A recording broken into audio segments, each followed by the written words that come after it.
In this one, I'll be showing you how to animate any borders with this cool gradient animation. It will be really short and you can actually fully customize it.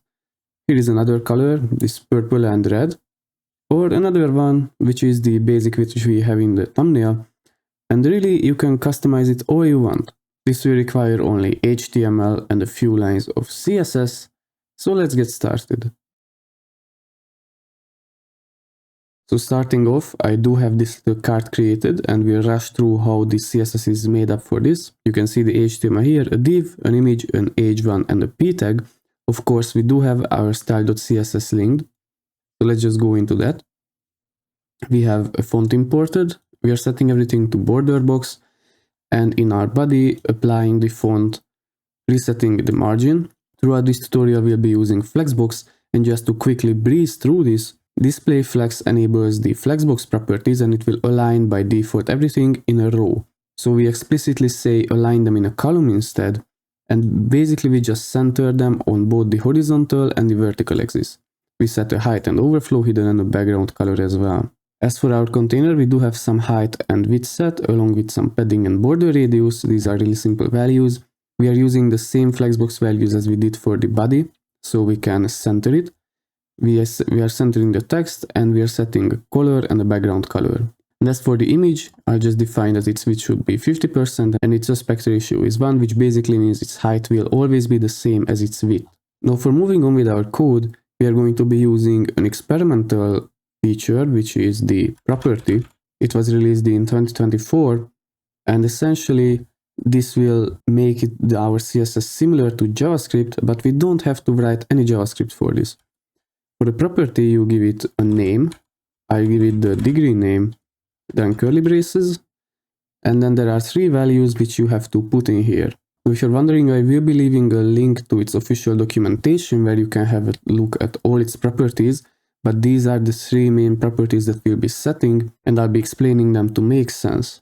So back at our code, the property needs to have a syntax value. And this syntax value has to be put in quotes and then angled brackets. And here you can put a lot of things. They are listed in the documentation. For this one, we'll be using it as an angle because we'll be using degrees for this. The next value will be the initial value, which we'll set basically to 0 degrees. It's very obvious what this does. It just assigns a value for this. And then there's the third one, which is inherits. We don't have anything to inherit from and we do not want inheritance by default. So I'll just put this little magic property to false. You don't have to worry about it. And now we can move back to our normal CSS. We'll be styling 2 properties here with 2 pseudo selectors. One of them is going to be the container after element and the container before element.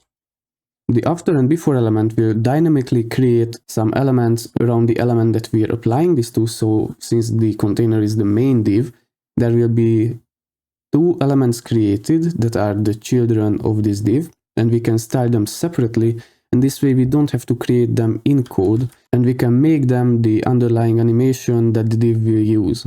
When you're using these values, there is one value that you must give, and that is the content. Essentially, this is the text that would be displayed there, but since we don't want to display anything in there, I'll just leave this empty. Then just assign some width and height of your liking. The position is going to be absolute because then I can completely control where it's positioned, and I want this to be below our actual div, and to that I say z-index -1, so it appears below. I'll also assign a border radius here of 10 pixels just to round it the same amount as we did for our container div. And now comes an important value, which is going to be the padding.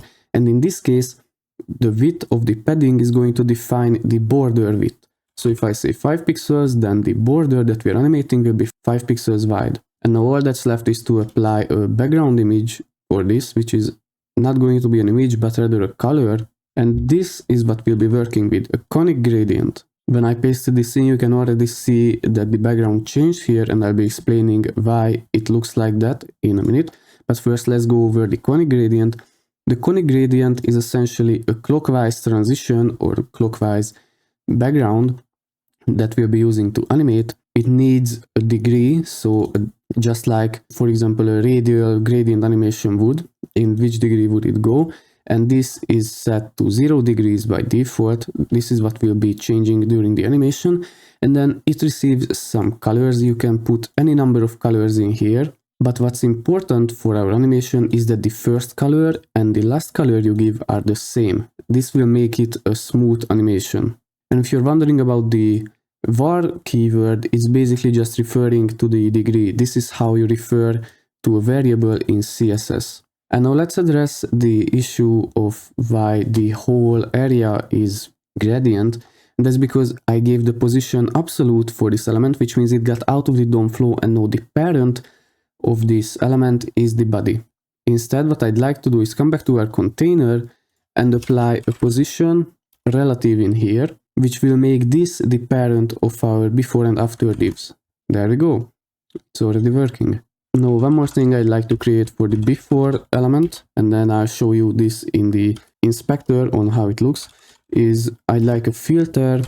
We are basically just applying a blur effect here, and then I put 1.5 rem units for this one, and I say an opacity 0.5. It's really simple. This blur effect is the one that's going to give us the glowing effect on the sides, but now I've opened up the inspector, and what I'd like to show you here is that there is the div, and inside the div, if I zoom in a little more, you can see the before element. The before element is its first child, and the after element is its last child. So essentially, these two elements are just dynamically created, and if I look at their styles, there is, for example, the before has the blur effect that we've applied, and they also have the background image with the conic gradient, so it's all applied there. Now all that's left is to create the animation. I'll create some keyframes here. This will be called spin around, and we'll be going from, we are referring to the degree.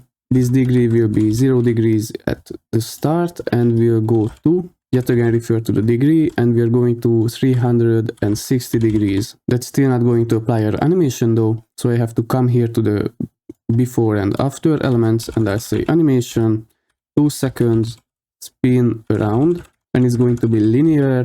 This is what gives it a smoother movement, and it will be infinite for the infinite loop. There we go.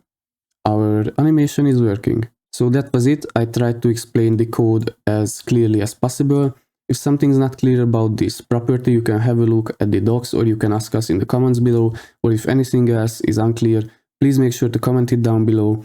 And if you found value in this video and would like to see more, please consider giving us a like, maybe even subscribe.